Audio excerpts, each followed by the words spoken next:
horoscope du mois d'août est disponible, donc je t'invite à regarder la vidéo de ton signe principal, ton signe ascendant et ton signe lunaire. Comme ça te fera un beau récap.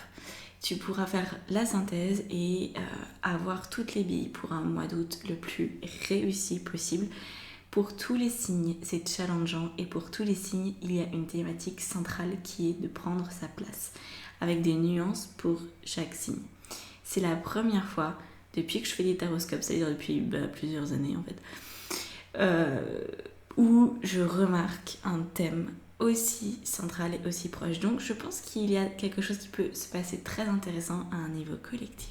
Et n'oublie pas de t'abonner à la chaîne, à liker, à partager, à commenter, à me poser des questions si tu le souhaites. Et si tu as une envie d'être accompagné par moi, quelle que soit la forme que ça peut prendre, j'ai fait beaucoup de choses très différentes. Tu trouveras toutes les informations dans la barre d'infos sous la vidéo. Voilà, je te laisse découvrir ton taroscope. Profites-en. Allez, c'est parti les balances. Donc, on commence par la 7 de denier. On va interpréter comme ça, en diagonale, jusqu'au valet de bâton. Et on interprétera bien sûr les 2 cartes par ici. Et tu vas voir d'ici la fin, je rajouterai des cartes pour donner encore un peu plus de précision. Alors, commençons donc l'interprétation avec le 7 de denier qui marque la synthèse, l'état dans lequel tu arrives à la fin du mois de juillet. Donc apparemment, tu as beaucoup travaillé, tu as mis beaucoup de choses en place. Alors moi, je sens qu'il y a eu du travail au premier sens du terme. Peut-être que tu as été très demandé ces derniers temps, ton emploi du temps était peut-être très chargé. En tout cas, c'est ce que je ressens, un planning avec beaucoup d'activités, peut-être tout simplement ton travail. Voilà, vraiment beaucoup de choses à faire qui ne t'ont pas reposé. Tu peux avoir été en vacances au mois de juillet, mais j'ai l'impression que le repos n'est pas complet. Voilà la sensation que ça donne. Donc, t'arrives au mois d'août avec déjà, mais là j'en ai marre, je voudrais juste me poser, je voudrais juste respirer et savoir où je vais au niveau matériel. Parce qu'apparemment il y a des préoccupations, tu as des préoccupations pour ta vie matérielle, donc au niveau professionnel, au niveau de ton lieu de vie, au niveau de tout ça, il y a des choses qui sont, ça semble en fait en cours de modification, mais rien n'est complètement stabilisé. Alors, on va voir les circonstances qui sont les tiennes pour le mois d'août, les circonstances ici. Je rappelle, une circonstance, c'est quelque chose de neutre, ok ? Donc c'est vérifiable, c'est mesurable et ça arrive tout le temps.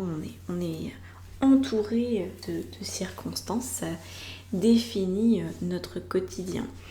Donc, les circonstances que tu vas avoir avec ce diable, c'est des circonstances qui vont venir te poser des questions à travers des situations, à travers des discussions avec des personnes, des événements de vie, qui vont te poser la question de ton appartenance. Là, le diable, il vient te dire, mais à quoi es-tu loyal ?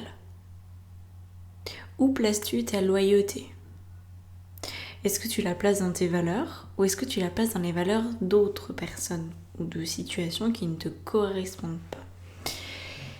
C'est vraiment assez marqué parce que de l'autre côté, ici, on a le chariot. Le chariot nous parle de ton point de vigilance, c'est ton point de focus pour tout le mois d'août.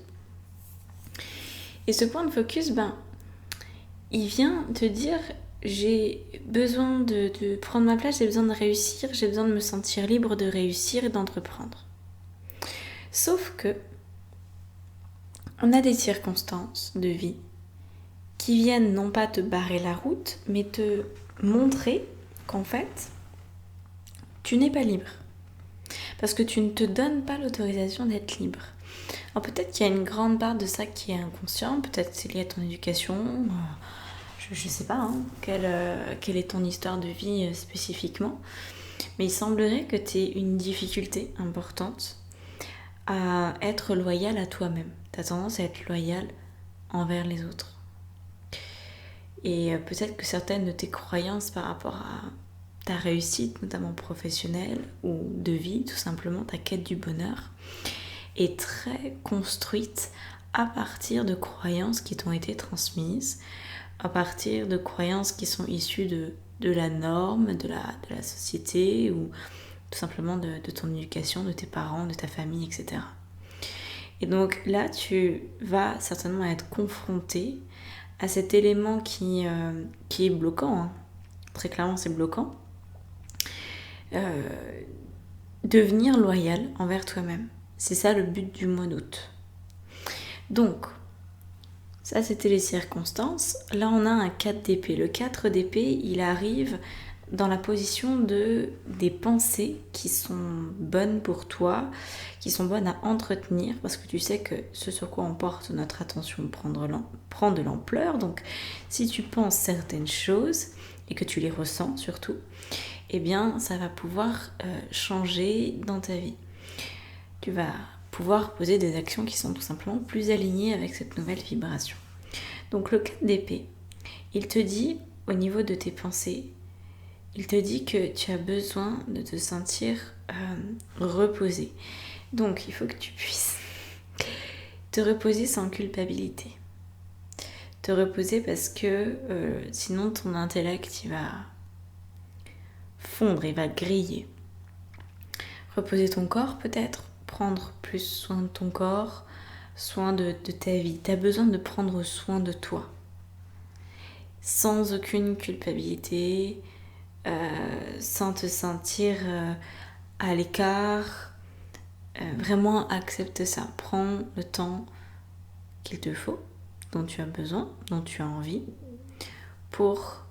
C'est même pas le repos vraiment, c'est plutôt le mot soin qui est important ici. Tu as besoin de te soigner, tu as besoin de soigner ton être finalement à tous les niveaux, ou en tout cas au niveau auquel il est impacté. Donc ça, c'est l'état d'esprit à avoir. Cet état d'esprit amène une émotion particulière qui est liée à l'impératrice. L'impératrice nous parle de ton monde émotionnel pour ce mois-ci. Et là, on va être sur une créativité, une intuition qui arrive à ressurgir.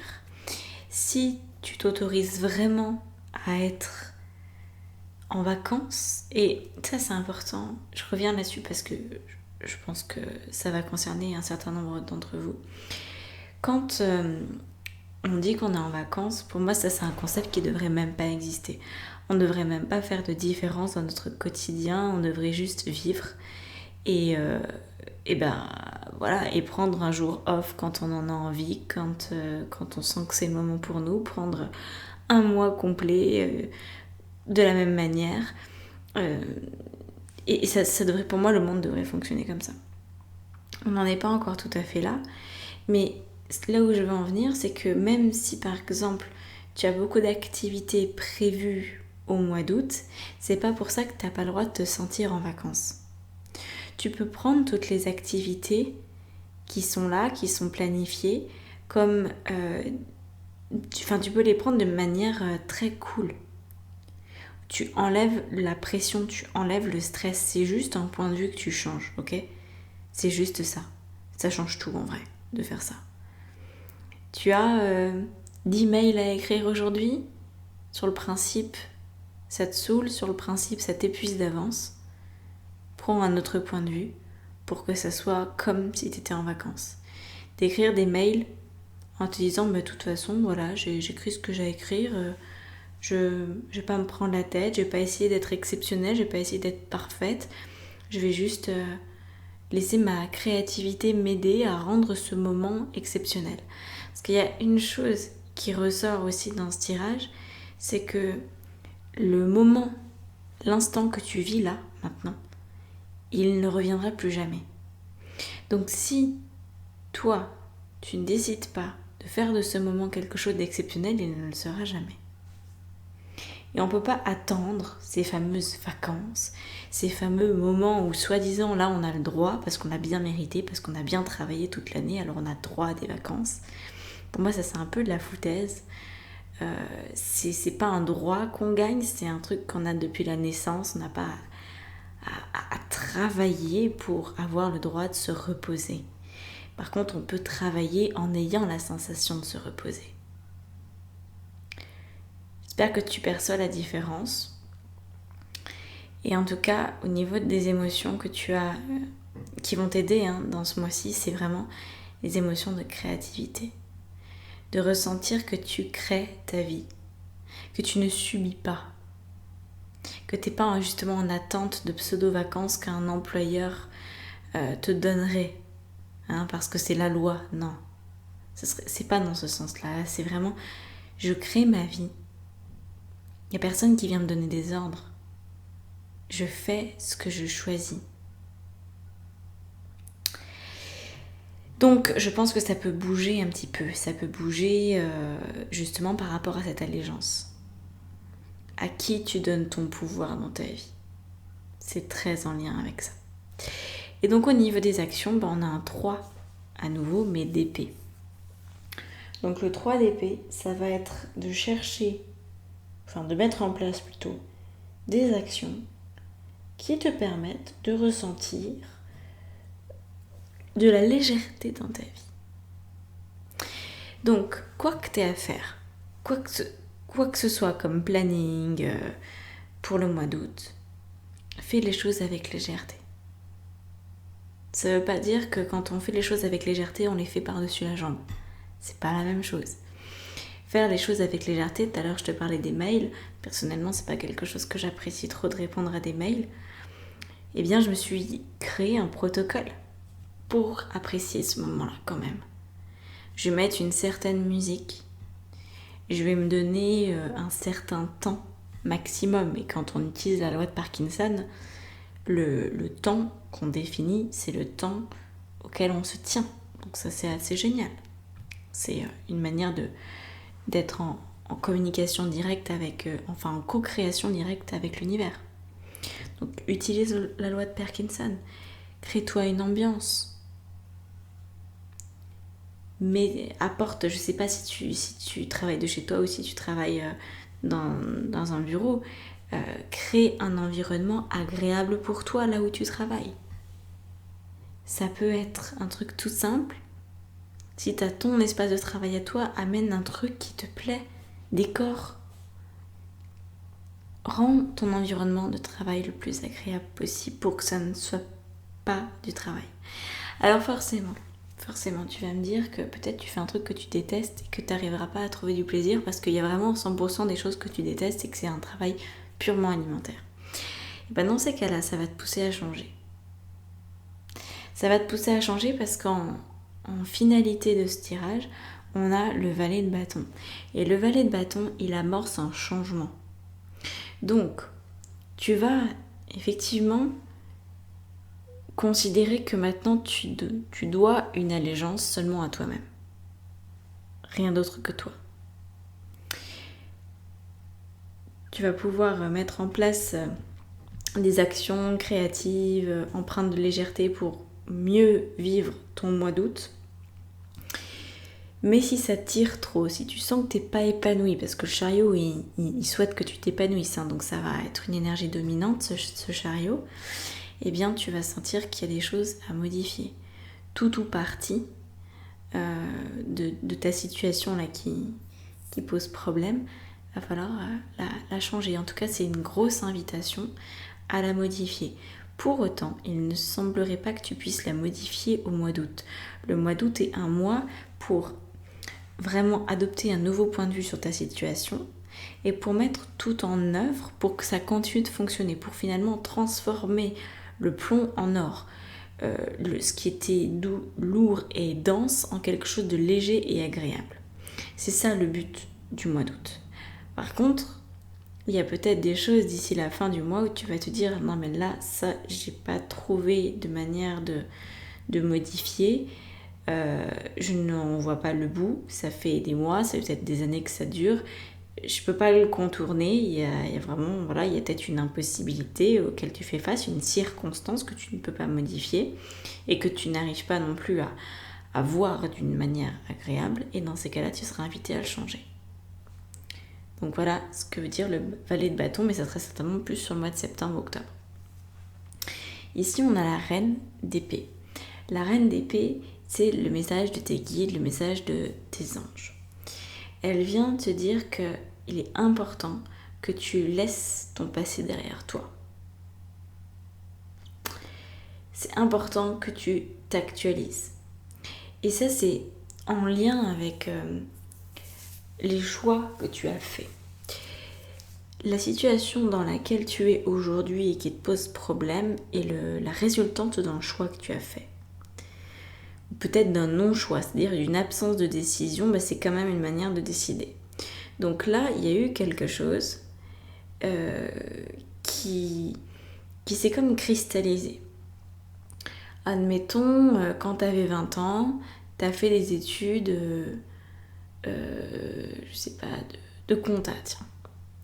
Tu as fait des études de compta, donc pour devenir comptable, et puis là, tu en as 30 ou tu en as 40, et tu te dis, oui, mais attends, j'ai eu ce diplôme, j'ai eu ce métier pendant des années, si je me renouvelle, il faut quand même bien que ce soit empreint de ce passé-là. Faut quand même que j'utilise tout ce que j'ai appris, pas que ça ne serve à rien, etc. Et bien là, en fait, on t'invite à changer. On t'invite à te dire, mais en fait, tu as pu avoir une vie en tant que comptable et tu peux maintenant avoir une vie en tant qu'archéologue.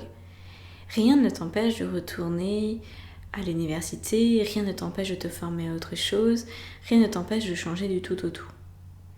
Et la loyauté qui est derrière tout ça, elle vient aussi de cette histoire que quand tu t'engages à quelque chose, alors c'est comme si ça devait être immuable.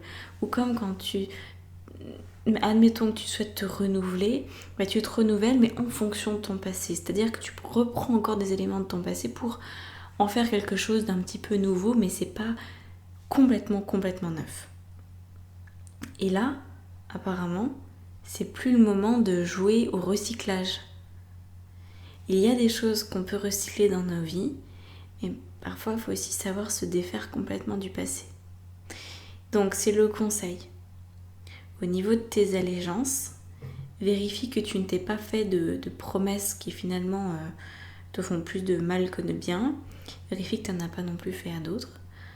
Par exemple, la promesse, mes parents m'ont payé une école d'ingénieur, une école de commerce, ils te rendent compte, ils se sont saignés à blanc pour moi.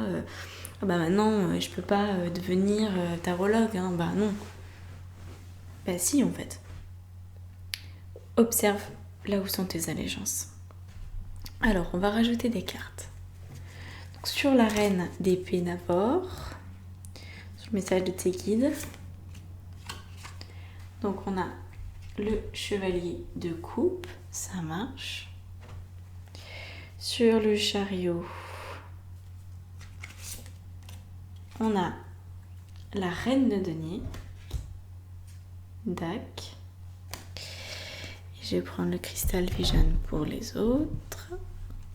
Donc là, c'est les cartes qui vont nous servir dans l'analyse de l'extension. Je te les montre pour ton inconscient et je te les montre aussi pour que tu ressentes à travers les illustrations, à travers aussi ce que je vais t'en dire, si l'extension est bonne pour toi et t'apporterait des informations utiles pour un mois d'août réussi. Donc, pour avoir après accès aux extensions, ça se passe dans la barre d'informations sous la vidéo. Tu as tous les liens de ce que je propose, donc je te laisse découvrir ça le cas échéant. Donc là, on a un ermite sur le 7 de denier. Apparemment, t'es un peu coupé du monde aussi. En termes de cercle affectif, de personnes avec qui tu peux vraiment connecter, il y a peut-être un petit peu